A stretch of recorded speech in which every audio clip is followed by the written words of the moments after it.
Այսօր մենք խոսելու ենք դանիացի մեծ փիլիսոփա Սերեն Կիրկեգորի մասին եւ ես ուրախ եմ, որ այս դասախոսությունը անմիջապես հետևում է Նիչեի մասին մեր զրույցին, քանի որ իրենք մի կողմից բավականաչափ իրար մոտ են կանգնած, հենց եթե կուզեք իրենց տարօրինակությամբ, իրենց յուրահատկությամբ եւ ահռելի ազդեցությամբ, որ երկուսն էլ թողել են հետագա մտքի վրա, եւ միևնույն ժամանակ բավականաչափ տարբեր են եւ ես կփորձեմ նաեւ այդ տարբերության մասին այսօր այստեղ խոսել։ Կիրկեգորը ծնվել է 1813-ին, մահացել է 1855 թվականին, ամբողջ կյանք անց է կացրել Կոպենհագենում, Դանիայի մայրաքաղաքում, փոքրիկ քաղաք էր, գավառական քաղաք էր այն ժամանակ։ Ընտանիքը բավական յուրահատուկ էր, որովհետև հայրը ուրեմն բավական մեծ է եղել, 56 տարեկան էր, երբ որ ինքը ծնվել է, կրոնական ինչ-որ այսպես ներքին զգացողություն ունեցող մարդ էր, քանի որ միշտ համարել է, որ պատանի ժամանակներում Աստծո նկատմամբ մեղանչել է եւ հիմա ինքը մեղք ունի եւ այդ մեղքի զգացողությունը փաստորեն իշխել է իրենց տանը։ Մյուս կողմից կինը, մայրը ընդհակառակը այսպես ավելի թեթև բնավորություն ուներ, ավելի հակված էր արվեստներին, երաժշտությանը եւ Կիրկեգորի մոտ տարօրինակ ձևով եկել միացել են այս երկու հանգամանքները, մի կողմից հետաքրքրությունը կրոնի նկատմամբ եւ դա շատ կարեւոր է, որովհետեւ Կիրկեգորը կրոնական մտածող է եւ մյուս կողմից էլ էսթետիկական հակումները, որոնց միացման մասին մենք այստեղ դες հետ կխոսենք։ Կիրկեգորի կյանքում մի տարօրինակ բան է տեղի ունեցել եւ դա կարծես թե կնիկ է դրել նրա կյանքի վրա։ Նա 20 քանի տարեկան երիտասարդ էր, ուրեմն նշանվել է մի ջահել աղջկա հետ, 16 տարեկան Ռեգինա Օլսենի հետ եւ հետո նշանը հետ է տվել։ Փոշմանել է, ուրեմն չի ամուսնացել եւ բացատրություն էլ չկա թե ինչու է հետ տվել, բայց դե գիտեք, փոքրիկ քաղաք էր Կոպենհագենը եւ այդ միանգամից տարածվում է այդ լուրը, ինչպես Պեպոյում պաչ է արել եւ հետո հրաժարվել է։ Ուրեմն ահա դատապարտում են շատերը Կիրկեգորին, իսկ ինքը անընդհատ այդ զգացողությունն ունի, որ ինչ-որ բան է կորցրել, ինչու է արել, ոնց է արել, դա իր կյանքում շատ էական կարևոր դեր է խաղում։ Ապրում է յուրահատուկ կյանքով, բավականաչափ մենակյաց է, բայց մյուս կողմից սիրում է արվեստ, սիրում է թատրոն, անընդհատ օպերա է լսում։ Ինչով է ապրում։ Հայրը որ մահանում է, մի փոքրիկ դրամագլուխ է իրեն թողնում։ Դրամը դնել բանկում, ամբողջ կյանքում շատ հանգիստ կապրել։ Բայց խնդիրն այն է, որ նա համարում է որպես քրիստոնյա, որ չի կարելի տոկոսով ապրել։ Դա աշխարհություն է եւ չի դնում այդ փողը ուրեմն որևէ տեղ, այլ ուղղակի ծախսում է։ Այդ փողը այնքան իրեն հերիքում է, որ շատ համեստ ապրի ամբողջ կյանքը, վերջում արդեն համարյա վերջացած է լինում գումարը եւ հրատարակի իր աշխատությունները իր սեփական դրամներից։ Այդքան բան։ Կյանքի վերջում բախում է ունենում պաշտոնական եկեղեցու հետ, շատ սուր բախում, մանավանդ դա չեն հասկանում, ասենք թե իր մոտիկները, որովհետև խոսքը գնում է այսպես մի այնտեղ շատ հայտնի մի մարդու եպիսկոպոս Մյունցերին, որին եկեղեցին հայտարարում է ճշմարտության վկա, սա էլ մի կոշտ ձևով ելույթ է ունենում, որ չէ, սա ոչ մի ճշմարտության վկա չէ, այն դեպքում, երբ որ եպիսկոպոս Մյունցերը իր ընտանիքի մերձավոր բարեկամներից մեկն է եղել եւ իսկապես շատ կարգին մարդ։ Ուղղակի Կիրկեգորի պահանջները շատ սուր են։ Եվ այստեղ էլ մարդիկ չեն կարողանում հասկանալ, թե ինչի է այդպես։ Այնքան այսպես մենակյաց է, որ նույնիսկ ես ուզում եմ հիշեցնել, նույն ժամանակ Կոպենհագենում ապրել է Հանս Քրիստիան Անդերսենը, մեկ այլ դանիացի հանճար, եւ իրար տանել չեն կարողացել, իրար չեն հասկացել, իրար չեն ընդունել։ Կիրկեգորը պաստորեն վերջին տարիներին եղել է շատ լարված, հյուծված, մահամերձ արդեն, երեխաները հետևից վազում էին քար էին նույնիսկ շպրտում վրան, որովհետեւ այնքան տարօրինակ ֆիգուր էր։ Փողոցում ընկնում է, ուրեմն տեղափոխվում են հիվանդանոց, որտեղ եւ մահանում է։ Այսպեսի մի տարօրինակ կերպար մոռացվում է, հետո հանկարծ սկսում է այն, ինչ որ մենք անվանում ենք Կիրկեգորյան ռենեսանս։ Ինչու՞։ Ինչն է նրա մտածողության հետաքրքիր առանցքը։ Առաջի գիրքը, որը նրան անուն է բերում, դա այսպես կոչված կամ աշխատությունն է, կամ գրել է 1843 թվականին։ Սա փաստորեն մի հատվածական գործ է։ Ամենատարբեր բաներն են այնտեղ մտցրած, կան գեղարվեստական կտորներ, կան փիլիսոփայական կտորներ, կան աֆորիզմներ, կան ամենատարբեր դատողություններ, հիմքում ընկած է մի այսպիսի հակադրություն։ Կարող է լինել էսթետիկական կյանք եւ կարող է լինել էթիկական կյանք։ Իր հերոսներից մեկը ապրում է էսթետիկական կյանքով, մյուսը ապրում է էթիկական կյանքով եւ սրանց անընդհատ վեճն է այստեղ եւ կամը դրան է վերաբերվում։ դա արդյոք որ կյանքի ձևն է պետք ընտրել, էսթետիկական կյանքը, թե էթիկական կյանքը։ Այստեղ իհարկե, որպեսզի սա մենք հասկանանք, ես պետք է ասեմ, թե ինչ բան է էսթետիկական կյանքը եւ ինչ բան է էթիկական կյանքը։ Բանն այն է, որ Կիրկեգորը մտցնում է մարդկային գոյության փուլերի, այսպես դասակարգում, որտեղ նշում է 3 փուլ, մարդկային գոյության 3 փուլ։ Առաջին փուլը էսթետիկական փուլն է, որը նա կապում է անմիջական կյանքի հետ։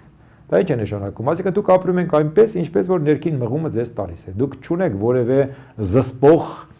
կարգավորող նորմ, որին պետք է ենթարկվեք։ Այդպես ապրում է օրինակի համար երեխան։ Երեխան կարող է ինչ-որ անել բաներ, որոնք որ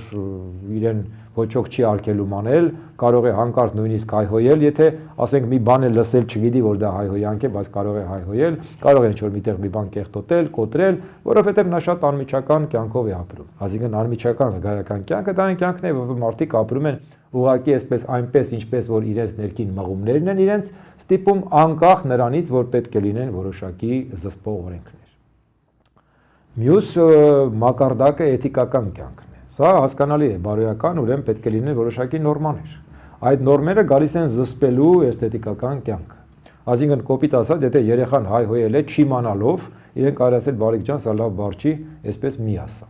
Բարիք ջան, այսպես անել չի կարելի։ Եվ ուրեմն որոշակի նորմեր են նրան տալիս եւ էսթետիկական մակարդակից դուք անցնում եք էթիկական մակարդակի։ Սա լավ է, սա նորմալ է, սա հասկանալի է։ Բայց այստեղ ահա առաջանում է մի չափազանց էական խնդիր։ Եթե ես չգիտեմ, որ կան որոշակի ենթադրենք նորմեր, մենք այստեղ եթե նկատում ենք, արդեն անցել ենք Նիցշեի բնագավառը, չէ՞, խոսում ենք նորմերի մասին։ Եթե ես չգիտեմ, որ կան ինչ-որ որոշակի նորմեր, եւ դուք գալիս եք ինձ ասում եք այդ նորմերը կան, եւ ես սկսում եմ այդ նորմերը պահել։ Սա հասկացանք, սա լավ է։ Երեխային ասեցինք հայհոյել չի կարելի, եւ երեխան այլևս չի հայհոյում։ Իսկ եթե ես գիտեմ, որ կան որոշակի նորմեր, բայց միևնույն է, ոչ մի ցանկություն չունեմ այդ նորմերը պահելու։ Այսինքն ես հայհոյում եմ, դուք ինձ գալիս եք ասում եք, որ լավ բան չի հայհոյելը, ես էլ ասում եմ լավ բան չի, բայց ես հայհոյում եմ, կարած բան ասես։ Այստեղ ահա մենք ստանում ենք էսթետիկական կյանք, բայց այդ էսթետիկական կյանքը մենք ստանում ենք բոլորովին ուրիշ մակարդակի վրա, այսինքն գիտակցաբար դիրքորոշում, որը սկզբունքորեն հրաժարվում է լինել էթիկական։ Եվ դրա օրինակները մենք ունենք, եւ դրա օրինակները ինքը Կիրկեգորը շատ այսպես մանրամասն ձևով նկարագրում է, օրինակ Դոն Ժուանի ֆիգուրը։ Դոն Ժուանը մի անձնավորություն է, որը ուզում է ապրել զգայական կյանքով, որը ցանկանում է այնպես ապրել, ինչպես ինքը ապրում է։ Հիմա դու իրեն ասա, որ լավ չես անում։ Ինքը ասում է, ես լավ եմ անում։ Եվ եթե դուք հիշում եք, ապա ուրեմն Դոն Ժուանի այն սյուժեն, որի հիման վրա գրված է Մոցարտի Դոն Ջովանի օպերան, մի օպերա, որի համար հոգի էր տալի Կիրկեգորը, ամեն անգամ, երբ որ ուրեմն Կոպենհագենի օպերային թատրոնում այդ օպերան ներկայացվեր, ինքը պետք է այնտեղ լիներ, եւ դրա մասին ահռելի վերլուծականներ է գրել, ուրեմն Դոն Ժուանը փաստորեն վերջում, եթե դուք հիշում եք, որ երբ որ իրեն պետք է պատժեն, փաստորեն ձեռքը բռնում է այդ կոմանդորը իջած Աստծո կարծես թե ներկայացուցիչը եւ ասում է կամ պետք է հրաժարվես այդ քո կյանքից կամ պետք է դժոխք գնաս, նա ասում է ես կգնամ դժոխք, բայց չեմ հրաժարվի։ Այսինքն դա սկզբունքային դիրքորոշում է։ Եվ եթե դուք ունեք սկզբունքային դիրքորոշում, եթե դա այդպիսի էսթետիզմ է, այդ էսթետիզմը Կիրկեգորը անվանում է դիվային էսթետիզմ, դուք արդեն դիվային այսպես կարծես թե կյանքով եք ապրում եւ այդպիսի էսթետիզմը իհարկե չի կարող հաղթահարվել էթիկական դիրքորոշմամբ, որովհետեւ ինչ որ այն մարդը, որը կգա եւ ձեզ պետք է խրատ կարդա, որ այսպես լավ չի, դուք ասեք, կներեք, դա ինձ չի հետաքրքրում, ես այսպես եմ ուզում ապրել։ Այստեղ է ահա որ մենք տեսնում ենք, որ այդ Նիցշեի մոտեցումը շատ նման է, որովհետեւ Նիցշեն էլ չէ, որ ասում է, որ Աստված մեռավ, որևէ նորմ հիմնավորված չէ, որևէ հեղինակություն չկա, որից ելնելով ես ասեմ, թե այո, պետք է այսպես անել եւ այնպես անել, հետեւաբար ես ինքս ինձ համար նորմ պետք է դնեմ եւ անեմ այն, ինչ որ ես ուզում եմ անել։ Եվ այստեղ է, որ մենք տեսնում ենք իդեմս Նիցշեի կլասիկ էսթետիկական դիրքորոշում։ Ուրեմն մենք այստեղ մի բան ֆիքսենք, որ էսթետիկական բառը Կիրկեգորի ասացում բոլորովին էլ անմիջականորեն չի նշանակում գեղագիտական, արվեստով հետաքրքրված։ Սա կարող է լինել, բայց էսթետիկական նշանակում է անմիջական կյանքով ապրող մեկը, որը սկզբունքորեն չի ուզում դրսից իրեն պարտադրված նորմ, այլ ինքը իր համար նորմ է դնում։ Եթե այսպիսի դիվային կյանքով է սահա ապրում, ուրեմն այդ դիվային կյանքը բերում է նրան, որ դու ամեն ինչին սկսում ես վերաբերվել կարծես թե ներքին իրոնիայով։ Այսինքն քեզ համար ոչինչ բացարձակ չէ։ Եթե չկա որևէ նորմ, որը դու հարգում ես, ամեն ինչին այսպես թեթև ես նայում։ Սա ռոմանտիկական դիրքորոշում է։ Ռոմանտիկները հենց այդպես էլ անում էին, ամբողջ աշխարհին այսպես իրոնիայով էին նայում։ Իրոնիայով նայել աշխարհին նշանակում է կարծես թե, գիտեք, անվտանգության դիստանսը ստեղծել քո եւ աշխարհի միջև։ Այսինքն կարծես թե քո բանը չի էլի, այսպես թեթև ես նայում։ Ես մի հոդված ժամանակին տպեցի Գարունում, դա կոչվում էր ուրեմն մասխարությունը որպես հոգևոր կյանքի ձև, ահա այդ մասխարությունը ուզում եի ասել հենց այդ իրոնիան, երբ որ դու ոչինչ հանձն չես առնում, որևէ բան քո խնդիրը չէ։ Այսօր այսպես է, վաղ այնպես է, եւ գիտեք ինչն է հետաքրքիր, նույնիսկ դու կարող եք բարոյական լինել։ Այսինքն էսթետիկը կարող է լինել բարոյական, բայց ինչի, որովհետեւ դա տարբերակներից մեկն է։ Այսօր էլ որոշել եմ բարոյական լինել, իսկ ով է ինձ խանգարում լինել բարոյական։ Չէ՞ որ բարոյականն էլ խաղի ձև է։ Եվ բոլորը խաղ է դուրս գալիս։ Այսինքն ես կարող եմ բոլոր ձևերը ընդունել։ Այսօր ես Քրիստոսն եմ։ Այսօր ես Քրիստոսն եմ, ես անցնում եմ Քրիստոսի ճանապարհը, չափազանց հետաքրքիր է ինձ համար, ես այդ տառապանքներն եմ անցնում, այդ բոլորը շատ այսպես ապրում եմ, վերապրում եմ, հենց ինձ տանում են խաչելու, ասում են տղեկ կներեք, բայց ես չմոռանամ ասել, որ ես Քրիստոսը չէի։ Ես վաղը ես Սոկրատն եմ, բայց եթե ինձ թույնը բերում են տալիս են, ասում են կներեք, ես արդեն Սոկրատը չեմ։ Այսինքն իրոնիկ այդ մոտեցումը, էսթետիկական այդ մոտեցումը հնարավորություն է տալիս ձեզ ստանձնել ամենատարբեր դիմակները, բայց երբևիցե հանձն չառնել որևէ բան որպես ձեր սեփական դիրքորոշում։ Ուրեմն սա կարծես թե ազատ է, Նիցշեն կարող է այդ մասին խոսել, բայց չմոռանանք, որ այդ ամենը բերում է նաև եսի քայքայման, որովհետև եթե դուք չունեք հենարան, դուք սկսում եք արդեն կորցնել ձեր սեփական ինքնությունը։ Եվ իզուր չէ, որ այդ ռոմանտիկներից շատ-շատերը խելագարվել են, Հոֆմանը երազում անընդհատ ինչ-որ կրկնակներ էր տեսնում, վախենում էր քնել, կնոջը խնդրում էր կողքը նստի, որ ինքը քնի, չեմ խոսում այն մասին, որ Նիցշեն նույնպես խելագարվել է, այսինքն դա բավական բարդ բան է։ Բայց հիմա ինչպես դա կարելի է հաղթահարել։ Խնդիրն այն է, որ դուք չեք կարող դա հաղթահարել ուրեմն էթիկական դիրքորոշմամբ, որովհետև բարոյական դիրքորոշումը չի ազդում էսթետիկի վրա։ Եվ ահա այստեղ է, որ Կիրկեգորը ասում է, դիվային էսթետիզմը դուք կարող եք հաղթահարել միմիայն կրոնական դիրքորոշման միջոցով։ Այսինքն երրորդ փուլը կրոնականն է, ուրեմն մենք ունենք էսթետիկական, մենք ունենք էթիկական եւ ունենք կրոնական։ Այսինքն միայն հավատը կարող է տեղից շարժել նման մարդու։ Ընդ որում ես ասացի 3 փուլ, բայց որ վերցնես, փաստորեն 2 զույգ է դուրս գալիս, չէ՞։ Մեկը ունենք նաիվ էսթետիկական մոտեցում, որը հաղթահարվում է էթիկականով, իսկ մյուսն ունենք դիվային էսթետիկական մոտեցում, որը պետք է որ հաղթահարվի կրոնականով։ Հիմա ինչպես դա կարող է հաղթահարվել։ Խնդիրն այն է, որ կրոնականը Կիրկեգորի համար սկզբունքորեն մի այլ բան է, դա մի յուրահատուկ ոլորտ է։ Որպես ես կարողանամ բացատրել, թե ինչ բան է կրոնականը ըստ Կիրկեգորի, ես պետք է անցնեմ մեկ այլ նրա հետաքրքիր աշխատության Ահուդող, այսպես աստվածաշնչյան վերնագրով, Ահուդող, որը նա գրել է 1843 թվականին։ Այստեղ մի շատ հետաքրքիր մի համեմատություն է անում, նա վերցնում է ուրեմն 2 առասպել, մեկը հին հունական առասպել, մեկը հին կտակարանի առասպել։ Մեկը ուրեմն Ագամեմնոնն է, որը պետք է զոհաբերեր իր դստերը Իֆիգենիային։ Մյուսը Աբրահամն է, որը զոհաբերում է իր որդուն Իսահակին։ Կիրկեգորն ասում է, թվում է, թե դա մոտավորապես նույն բանն է, բայց դա սկզբունքորեն տարբեր երևույթներ են։ Որտեղ տեսեք ինչ է պատահում Ագամեմնոնին։ Ագամեմնոնը պետք է այդ բոլոր այդ հույները հավաքվել են, պետք է գնան պատերազմի, քամի չկա, աստվածները չեն ուղարկում համապատասխան քամի,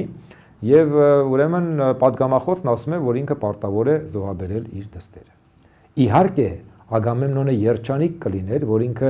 ոչ թե իր դստերը զոհաբերելու պետք ունենար, այլ հենց ինքն իրեն։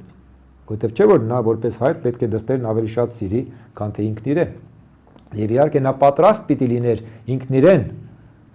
զոհաբերելու, Բայց Աստվածները դա չեն ուզում։ Աստվածները պահանջում են, որ նա զոհաբերի դստերը։ Եվ նա զոհաբերում է դստերը, դա մեծ ողբերգություն է, նա պետք է ուրեմն լաց լինի, նա պետք է դժգոհի, նա պետք է լացի իր բախտը, եւ բոլորը նրան հասկանում են, ասում են այո, Ագամեմնոնը մեծ հերոս է, քանի որ հանուն հանրային շահի, հանուն բոլոր հույների, նա գնացել է իր ամենաթանկ բանը զոհաբերելու, նա զոհաբերել է իր դստերը։ Ագամեմնոնը հասկանալի կերպար է։ Հիմա գալիս ենք Աբրահամին։ Աբրահամին Աստված ասել է, թե պետք է զոհաբերես քո միակ որդուն, քո սիրած Իսահակին, որպեսզի ես ընդունեմ, որ դու ինձ հավատում ես։ Հիմա լավ, բայց այսինքն հարց է առաջանում, այդ դեպքում ինչ է տեղի ունենում այստեղ։ Քիրքեգորն ասում է, ենթադրենք, որ Աբրահամը վախեցավ Աստծուց, որովհետև եթե չաներ, Աստված իրեն կպատժեր։ Ասում է դա չի կարելի ենթադրել, որովհետև եթե մենք այդպես ենթադրենք, նա ուրեմն ինչ որ վախկոտի մեկն է, հետևաբար մի մեծ այսպես դեմք չի, որի մասին մենք խոսում ենք։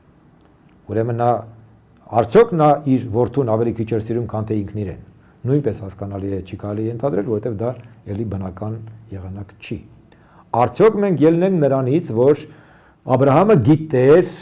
որ Աստված թույլ չի տալու այդ զոհաբերությունը։ Չէ՞ որ մենք գիտենք, որ զոհաբերությունը տեղի չի ունեցել, որովհետև վերջի պահին, երբ որ նա դանակը բարձրացրել է, որպեսզի մորթի միակ որդուն, ուրեմն Աստված հրեշտակ է ուղարկել, որը ձեռքից բռնել է։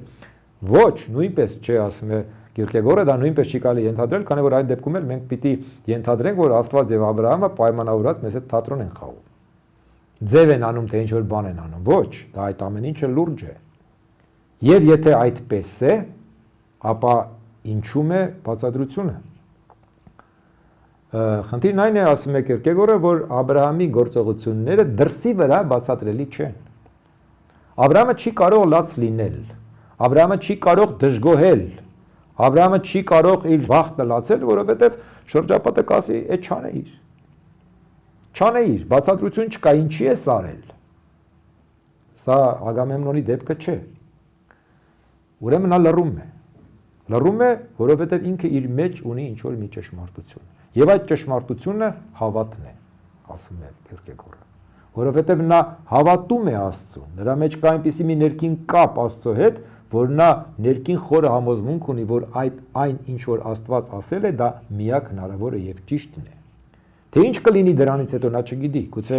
ասենք իսկապես Աստված վերջի պահին թույլ չտա այդ զոհաբերությունը, գուցե մեկ այլ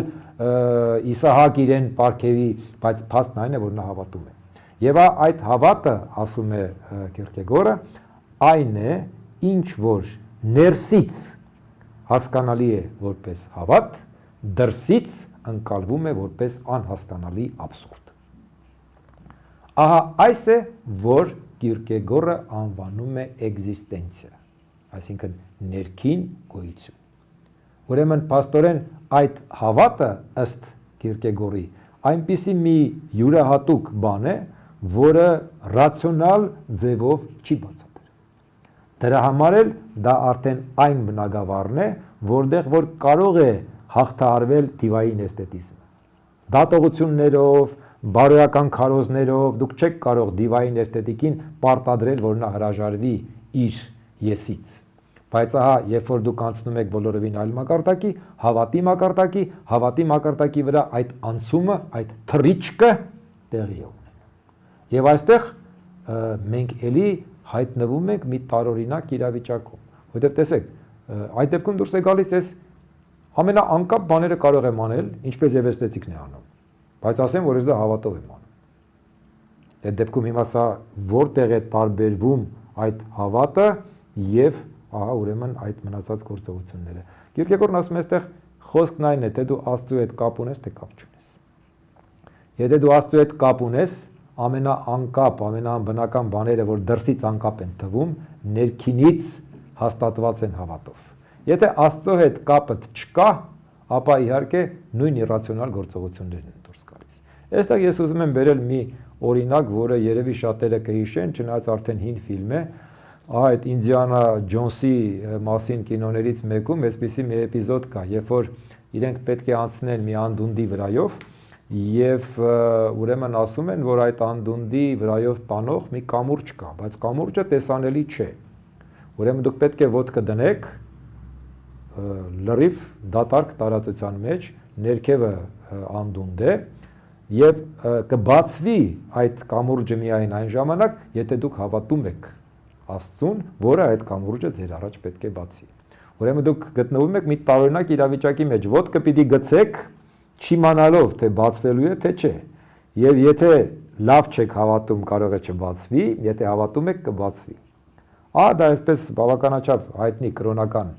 իրավիճակ է, Կիրկեգորը դրան է ասում է դուք պետք է հավատաք, դուք պետք է բացվեք Աստծո առաջ։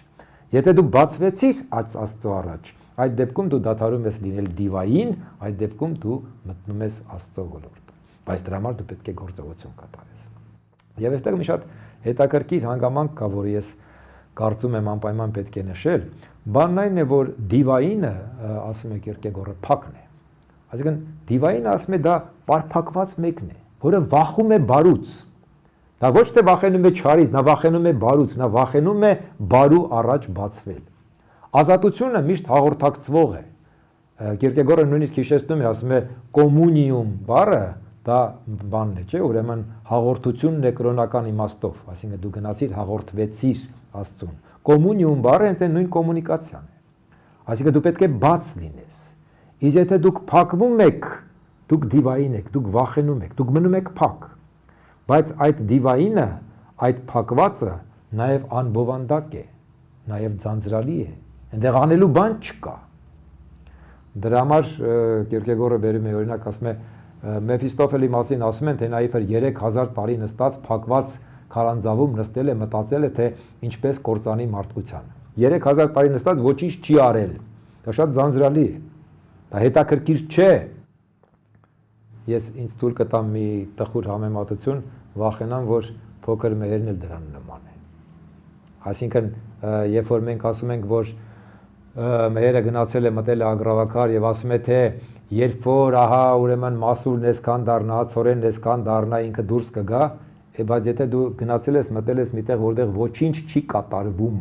եւ փակվել ես, այդ ում ուժերով պետք է մասուրն ու ցորենը ուրիշ բան դառնան։ Դիվայնությունը ահա այդ փակվածությունն է։ Եվ որպեսզի դուք մի փոքր ավելի լավ պատկերացնեք,